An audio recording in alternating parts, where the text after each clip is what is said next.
This is Residence 104.4 FM, flipping marvellous. And also on Envision, I should say, on bohemianbritain.com. I'm Nick Hennigan, and welcome to another episode of Literary London, where we're getting sort of right stuck into what's been going on literary in London. Whew, that was quite a mouthful. And I'm very pleased to welcome once again to the programme Carol Dallett, who's I'm absolutely saying that right, aren't I? Yeah, perfect, beautifully. Yeah, yeah. Thank you very much. Well, Hennigan, you see, there's a bit I'll, of pride in there as well. I'll practice my Hennigan. Yeah, Yes, that thank sounds you. really good. Yeah, Thank you. And we've, you in fact, we've spoken about numerous things over the years. You're based in Chiswick, but obviously an Irish poet. And just for anyone that must have been asleep, tell us about this artwork that you kind of single-handedly have driven through, celebrating the life and yeah. times of W.B. Yeats. Yeah, single-handedly, but with a good committee and great connections around Chiswick and in the poetry world. So I'm, ideally placed. I've been doing literary walks for years. Anne Marie and I, my wife Anne Marie, poet Anne Marie Fife, moved here. When we moved to London, we came down the steps of Turnham Green Tube Station, our first visit here to visit some friends, and looked around, and I said, "Oh, this is Bedford Park. This is where Yeats lived," which I happened to know because I had a very pro-Yeatsian A-level teacher.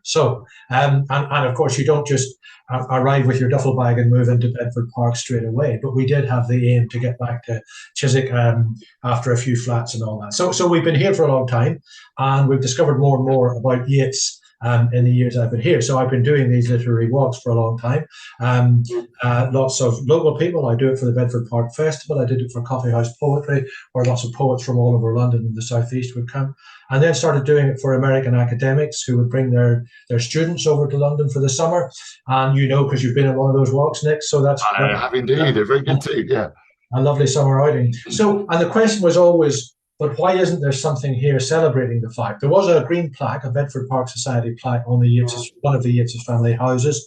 And people kept saying, but there should be something that expresses Yeats's genius, and it's not just that Yeats lived here, because lots of writers and artists lived in Bedford Park over the years when in its heyday, and still do. I mean, there are many writers, artists, musicians here.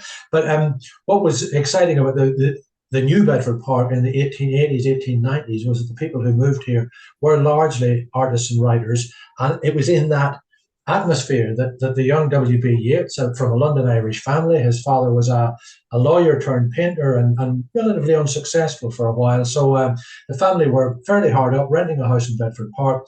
But the father continually surrounded his family with the company of artists and arts and crafts people. The father knew William Morris very well, and he was into his craft socialism. So that was kind of one of the underlying principles of Bedford Park. They were interested in Walt Whitman's poetry because that was an alternative to the old-fashioned establishment view of poetry and so on. So it was a very radical place. And young Willie, although he spent his summers in Ireland and longing for the landscape and legends and folklore of Ireland, he would come back to London and try and be a poet. And so, in a sense, it's not just the fact that this poet lived here between these two dates, which is what you see on every blue plaque around London. It's the fact that this place caused Yeats's genius to spring up, if you like, from the very ground in which he walked. So we got this idea. People kept saying, why don't you do something? And we went out and looked for a contemporary artist to express Yeats's, it sounds like a weird commission, doesn't it? Can you express Yeats's genius springing up from the very ground of Bedford Park? And we went to Conrad Shawcross, who was the youngest Royal Academician, a very current sculptor and doing leading stuff all over the world. And Conrad had been playing around with psychogeometries, which I think Yeats would have loved because he was always interested in systems and science and spiritual things and so on, and came up with this wonderful spiral like a Yeatsian gyre in gold and silver, inspired by the words by Kieran Hines, the actor, reading Yeats's poem at an event that we ran. So Conrad came to me after the event and said, that thing about enwrought with gold and silver light, I want to make a gyre, a Yeatsian gyre that is made out of light, that is enwrought in gold and silver light. And he did. It cost us, not just Conrad's part of it, but the whole project meant we had to go out and raise something close to 200,000. And that came from Bedford Park residents, it came from poets, academics, actors, people in Seattle and South Korea, people in Dublin and Sligo and Inverness and Cornwall. But the love of Yeats, I mean, I always talk about the love of Yeats, but in the BBC's survey of who were the most popular British poets, and I said British there, although Yeats is Irish but grew up in London, and the most popular British poems, Yeats has 4 in the BBC Top 40 in the survey, and no other English poet has that many. So that's a really strange thing about the relationship between Irish literature, Irish people, and London and England and English literature. So yeah, you were there. You saw this great spire that comes up out of the ground, and hundreds of people have seen it since and written to us about how enthusiastic they are about it. So that's the kind of story of the artwork itself. Lots of celebration. People from the Bedford Park Society, Hounslow Council, the Irish Ambassador, people who supported us were very wide-ranging. Jimmy Page and Scarlett Sabet, author Polly Devlin, Mary Heaney, Seamus Heaney's widow, Roy Foster, Yeats's biographer, and lots of London poets and actors, plus Hounslow Council, Ealing Council, etc. So we've had tremendous organisational support as well as lots of personal support. And we had great fun, as you know, music and tea at the Buddhist Vihara. They've been great supporters as well, which is a really odd connection, but we might come back to that. It's kind of glorious that everyone did come together. And in fact, if you'd like to hear the whole ceremony, the opening ceremony, I recorded it without a pop cover, without getting too technical. I forgot my pop cover, Mom. So it's a bit poppy, but you can hear the whole thing on bohemianbritain.com. The full sort of, I think it was about an hour and a half or something that we did. And it is a glorious thing. In fact, I was looking at it just last night. But you always wanted it to be more than just an artwork, didn't you? You wanted the project to get sort of bigger. So tell us about these, well, I say new developments. I know they're always part of the plan, but there's more you can do, isn't there? Well, I mean, there are two things. One is that great art, and Rowan Williams on the day talked about great art and how it reflects our lives and so on. But if you stand and look at it, it's dazzling, and it's got Yeats's words on the plinth and wrought with gold and silver light and so on. But really, somebody needs to tell the story that I used to tell walking around there to understand why the spirit of Bedford Park and that kind of centrifugal, all its ideas as an egalitarian, progressive, multicultural, suffragist, liberal place, not just inspired Yeats, but actually being the first garden suburb, inspired housing developments all around the world because it was built for happiness and creativity rather than for profit, as most housing developments are. So telling that story, it's represented by the artwork, but it still has to be told. And there's a little signboard by the artwork saying a little about Yeats and about Conrad's sculpture and so on. But to really understand what the area did for Yeats, you have to walk around it. And I obviously have done that for years with people, but I'm not on tap 24/7. So, and partly because Yeats was so interested in science. You know, Yeats, when he was at Godolphin School in Hammersmith, was much better at science than he was at English and Latin and French. It seems a bizarre thing. And so all through his poetry life, he was interested in systems and astronomy and astrology, of course, and it seemed to me that what we needed was a kind of a Yeatsian spirit guide to take people around Bedford Park, you know. And I was inspired by the fact that it was Kieran Hines' reading of a Yeats poem that had inspired Conrad's vision of the artwork. So I talked to Kieran, I talked to our webmaster, Jeremy at Lab 99, and said, you know, what can you do to condense these talks and lectures that we've been doing for years and articles that have been in the Chiswick calendar and the talks I've had with you, Nick, and so on, and make that all available so that someone can simply come along. And the answer is basically a visitor experience that you can pick up on your mobile phone, smartphone, tablet, or whatever. But it's very much, it's not something to sit at home and say, oh, it's taking me on a video tour around Chiswick, like one gets a video tour of from an estate agent of a house, you know, where it takes you into all the rooms. It's not for sitting at home. It's for getting on the tube, get to Turnham Green Station, hop off. You'll see this dazzling thing outside St Michael's Church, and you go up to it and you click on it with your smartphone, and it will take you directions, images, everything. It will take you around. I mean, I can just show you in a second an opening page of it, if that makes sense, if my camera picks it up. So it starts off here, and I won't do the complete demo, but we can see it's Discover Yeats's Bedford Park, and you've got guided walks and poetry places there. So you can either go into poetry places mode, which lists the places that tell the story, or if you go for guided walks, it will tell you precisely how long it takes to get round each of those. And when you come to each of those, I mean, if I simply pick one of the poetry places there, let's say I pick St. Michael and All Angels Church, it will have images, but of course you'll be standing in front of the church, so you'll know exactly where you are. But it will also further down have, for example, some relevant things from the church. There's something about the pre-Raphaelite art that was influencing Yeats at the time. And so if you look at that, you're thinking, right, well, I understand that, but what does that have to do with his poems? And so in each instance, we've picked a poem.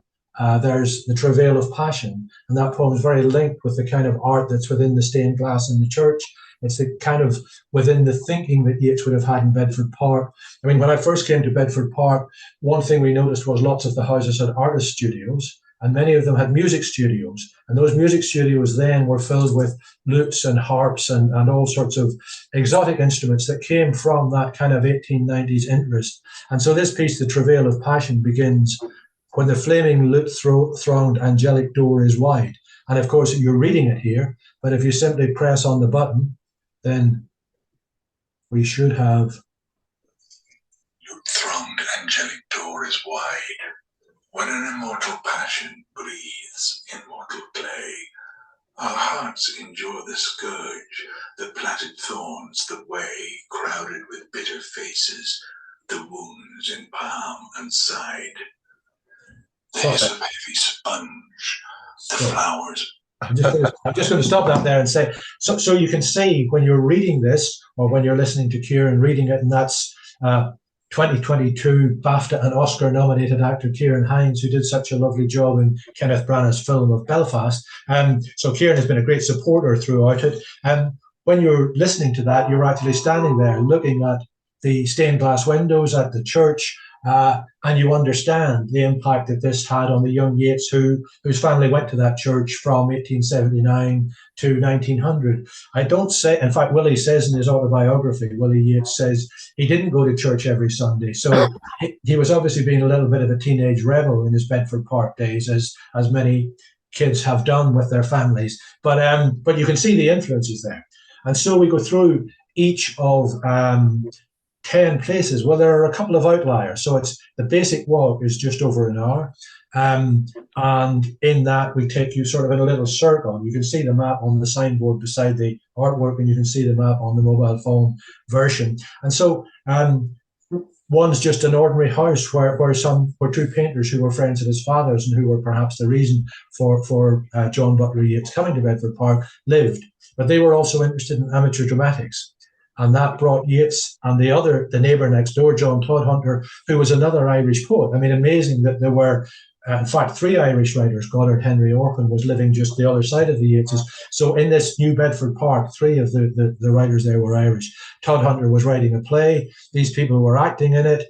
And Mrs. Paget, Henrietta Paget, who was sketched by John Butler Yeats,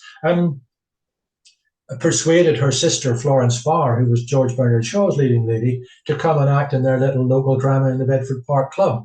And you can see from there how Yeats founded his Irish National Theatre and the Abbey Theatre. And there's the poem there is Lapis Lazuli, which is about theatre. And then we take people around to the London Buddhist Vihara, which was the Bedford Park Club, where Yeats did experience not only Todhunter's play, but Florence Farr's reading of it, which started him off in a whole speculation about reading verse and how it should be accompanied by music and so on. And from there, we take you to the Yeats's home and to another painter who lived nearby and so on. So it's the whole story connects. At each place, there's a little sort of 1.5 to 3 minute talk by Kieran. And then there's a poem of Yeats's, and there are images and directions. Turn right, turn left, cross the road here. So it's a very simple walk. And then there are the 2 outliers, which I can come back to. Sounds fantastic, though. I mean, and what? So you just you literally just point your camera phone at the. So you come out of the tube station at Turnham Green, and you turn right. Turn right, exactly. By the little island, just over there is the artwork. And Right. so, do you need to download an app, or do you just literally? No. It's basically, if you click on the QR code, it says click here to start the tour, and then it offers you that homepage, poetry places, and guided walks. And you either say, I only want to do number 3 and number 5 because that's all I'm interested in, or I want to do the walk, which takes about an hour, or the two outliers, which I think are quite interesting. One of them is Chiswick 8. And when I say 8, it's not a postcode. It's Chiswick 8 is a little island, spelled EYOT, and it's the old Anglo-Saxon word for an islet, as in ISLET. It's an island in the Thames. And he had spent a lot of time down there. And when he was there, of course, he was always reminded of this island in a lake just above Sligo called, and it's in Lough Gill, in fact. So he wrote the poem, The Lake Isle of Innisfree, partly inspired by that and inspired by memories of Ireland. So it's worth going down there, longer walk, and going along to William Morris's Kelmscott House, because Yeats, he learned French there. He got involved in political debates, and met all sorts of interesting people. In fact, I was on this day, we're on it's the 19th of it's the 19th of January. 18th of January, he took his sister rather reluctantly to French lessons at William Morris's coach house. He was learning them because a group of Hammersmith socialists were going on a trip to France, and he thought it would be great fun to be able to speak French. Unfortunately, his father said, why don't you take your sister next time? And Willie rather thought his sisters cramped his style. So, but he said they didn't say anything unkind, but I think he felt he wasn't the big boy when his sisters were with him. So, I mean, there's a whole lot of family story going around. His sisters, of course, were, one of them worked with William Morris, another one became a well-known painter and art teacher at Notting Hill and Ealing High School.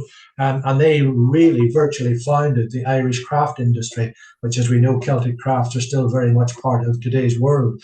And his younger brother, Jack, became Ireland's most famous painter. So Bedford Park produced this, out of this family, who were relatively impoverished Irish migrants, produced several geniuses and a whole Celtic revival, Celtic craft industry, and Irish modern painting. It's a fascinating story, and it only means popping off the tube at Turnham Green and you get the lot.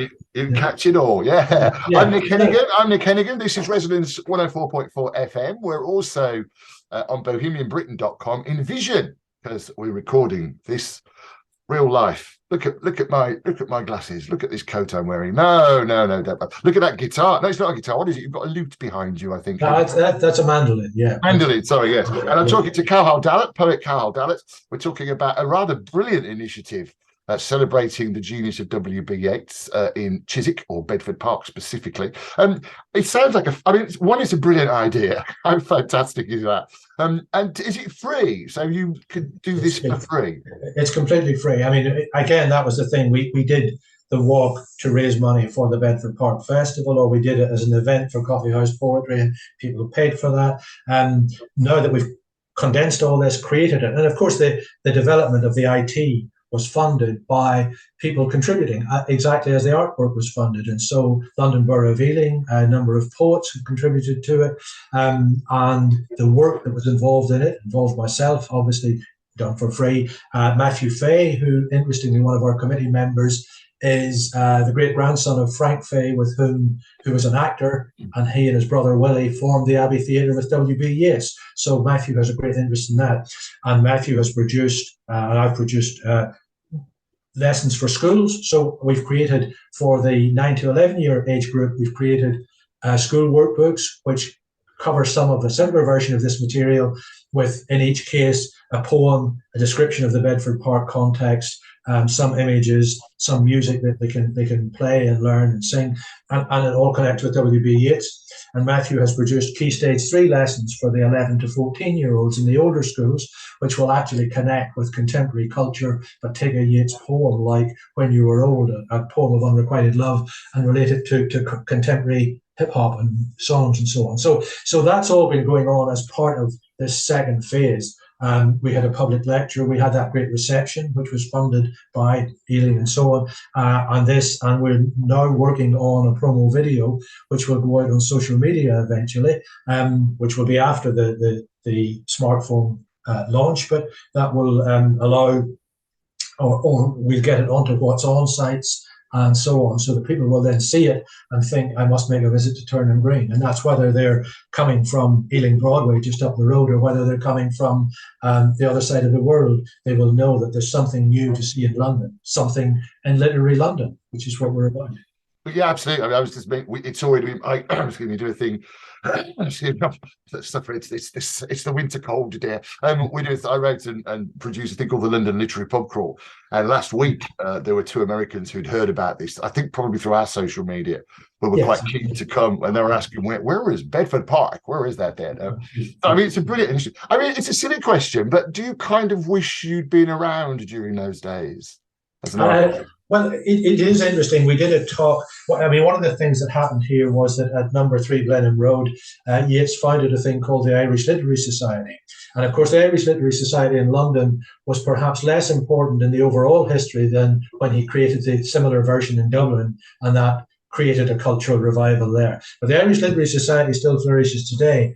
And a couple of years ago, they did a programme for Radio Telefishéireann about Irish writers in London, and they balanced the 1890s in London with the 1980s in London. When I was first writing in London, and the poets around me, they sort of centred around poets like Matthew Sweeney, Maurice Riordan, Michael Donaghy, Laura Dooley, who all went on to be quite important poets in the both editing and teaching in London. And around that, there was a whole group of poets like Ruth Bedell and Joe Shapcott and so on. So that's the centre of London poetry life when I came here in the 1980s seemed to me, and around that there were artists and musicians and folk singers and people writing plays. It seemed to me very much like the 1980s and the 1890s. Although I suppose Bedford Park in the 1890s, sometimes it seems to me it's most like London in the 1960s, because one of the great themes about Bedford Park, not just its liberal, radical, progressive, etc., the fact that artists from different disciplines are all working together, as in the 60s, you would find that the Beatles knew, I don't know, David Bailey and whoever, Peter Blake and so on, that kind of cross-fertilization. So that was one of the exciting things about Bedford Park in the 1890s. And the other exciting thing was it was pretty unique in London, because if you look at Tennyson and Browning and so on, you'll find their poems are really, okay, there's the Charge of the Light Brigade, but they're really centred on European life. And Bedford Park was really focused on something much wider. One of the key people here was Moncure Conway, who was an American abolitionist, meaning he'd campaigned against slavery. Another was Fox Bourne, who was campaigning against the atrocities in the Congo. But also we had Manchurchi Bonagri, the second ever Asian MP in Britain, lived in Bedford Park in the 1890s. And people think that all the Asian MPs have come since the 1990s. No, 1890s. Of course, what was the Bedford Park Club? Yeats went along to lectures about Indian independence, about theosophy and Buddhist religion. And so he became very involved in Buddhism and Hinduism.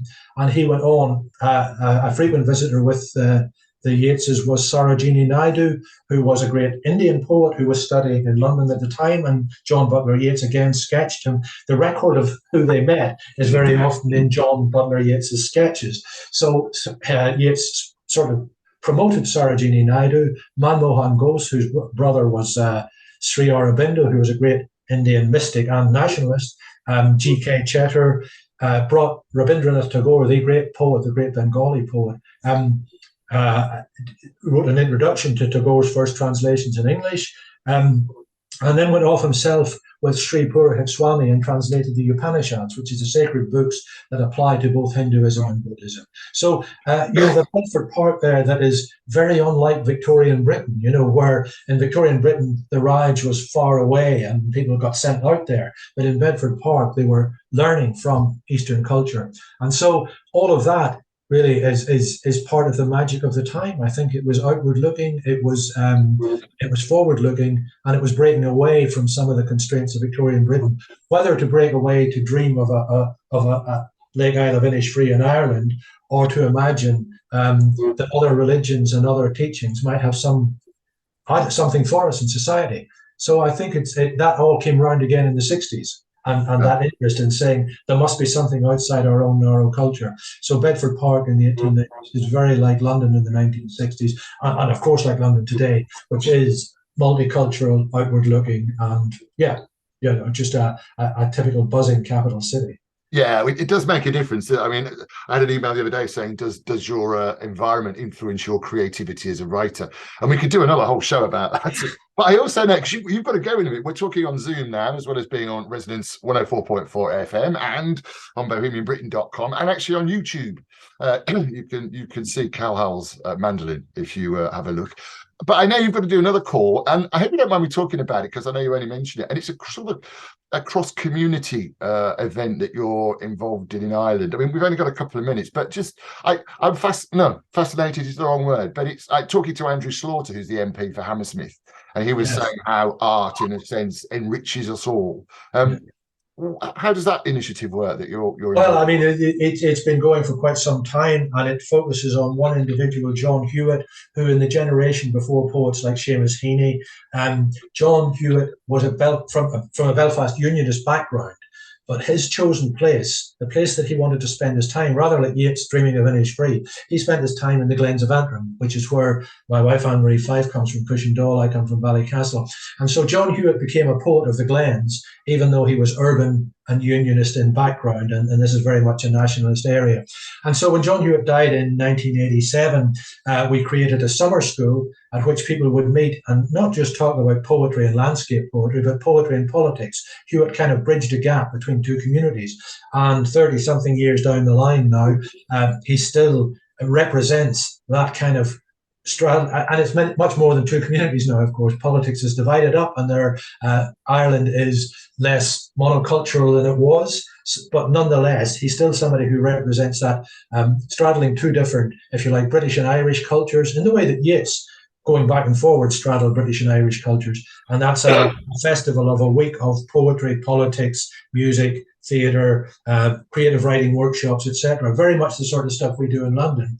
But Anne-Marie and I are sort of on the committee there, and going on to another meeting to say what guests we have this year, what's the theme, and because the theme is always around contemporary politics, even though this is someone who died 30 years ago, but still has his idea of progressive politics still has a resonance. And as you say, the arts is a place where people can not only express themselves, but can meet regardless of tradition or cross from different traditions and share each other's traditions, vital in Northern Ireland, but vital in multicultural London as well. Yeah, absolutely. I mean, don't you ever feel like just having a couple of days off and lying down in a dark? Yeah.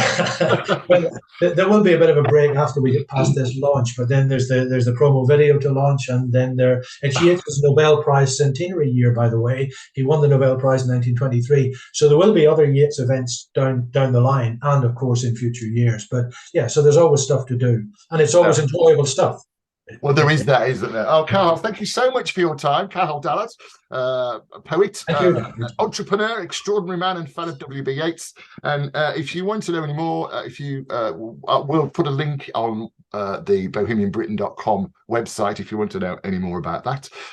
And obviously, if you're around West London, and pop down to Bedford Park and see the sculpture and do the tour. It's fantastic. Thanks so much, Cathal. And I'm sure we'll talk soon about the next venture. I'm Nick Hennigan. This is Resonance 104.4 FM, also on bohemianbritain.com. Thanks very much for your company. I'll see you next time.